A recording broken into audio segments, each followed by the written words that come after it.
So I wanted to take a few minutes with this video to dive into two very interesting PlayStation 5 stories. One is focused on people already having the PlayStation 5 at their homes, leading me to be massively jealous, of course. And the other story is focused on how the already fast I/O speeds of the PlayStation 5 have just gotten faster. First, let me know in the comments below how many of you are continually checking your emails to make sure your PS5 pre-orders are still good. I feel like I'm doing that all the time, just pulling out my phone and checking on my PlayStation 5, but that could just be me. So comment below if you check on your PS5 pre-order often. Let me know down in the comments below.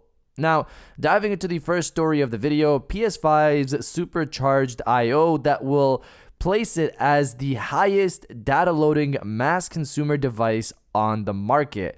Reading from website PlayStation Universe, Rad Game Tools, the creator of Oodle Compression Solutions, has penned a lengthy blog explaining how the PlayStation 5 will benefit from Oodle Kraken and Oodle texture compression techniques. Sony has licensed Oodle for the PlayStation 5, and according to middleware programmer Charles Bloom, the console will have the fastest data loading ever available in a mass market consumer device, thanks to a fast SSD, excellent input-output system, and the Oodle Kraken hardware decoder. So they then go into details of how all of this will work, but the basic gist of the story is that Sony before told us the PS5 can consume 8 to 9 gigabytes per second of compressed data. They have since licensed this new piece of tech called Oodle Texture, elevating the speed to the highest end of 3.16 to 1, according to the programmer's blog post. This means that they can take in 5.5 times 3.16 gigabytes of compressed data, which lands it at the highest end of 17.38 gigabytes per second.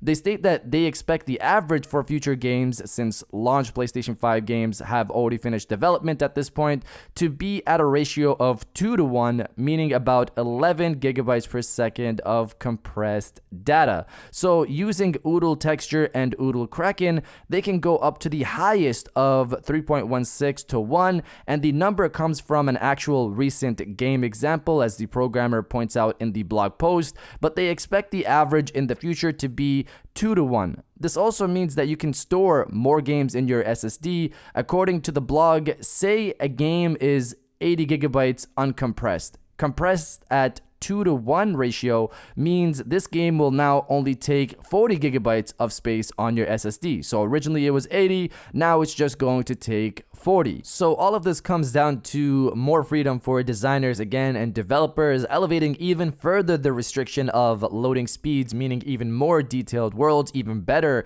faster loading speeds than previously revealed, and probably the big one for a lot of people, even more games can be installed on your SSD drive. At 17 gigabytes per second, we're already at ludicrous speeds, and I can't wait to see games that actually take advantage of these type of speeds. But you guys let me know if you're excited to hear that PlayStation 5 games in the future will be much smaller in size on your SSD. Let me know down in the comments below. Now diving into the second story of the video, PS5 consoles being in the wild. So apparently people already have the PlayStation 5 at home, and I may not know them personally, but I dislike them already. So we know that Sony have PS5 first hands-on impressions set to go live on October 4th. These impressions will be coming from big Japanese YouTubers, but what about here in the West? We have Microsoft sending out their Xbox Series X to multiple YouTubers and journalists, with all of them pretty much teasing it last week via short video clips on social media.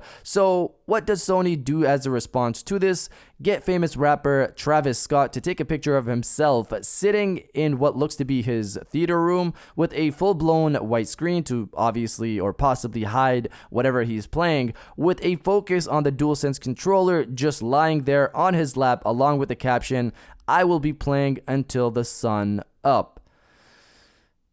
So, so this is clearly a tease to something coming soon, which could relate to the PS5 teardown and UI reveal. We have Microsoft set to seemingly showcase something this upcoming week with Jeff Grubb, who is one of the people who has a Series X, stating, "This is literally all I'm allowed to do with it so far. I'll have more coverage soon." This was posted a few days ago. I'm going to go ahead and say that with Sony having YouTubers set to reveal their impressions, not this upcoming week, but the following week or that weekend, Microsoft could be trying to take the spotlight this upcoming week. We also had industry insider Tidex state the following on Twitter in regards to the topic.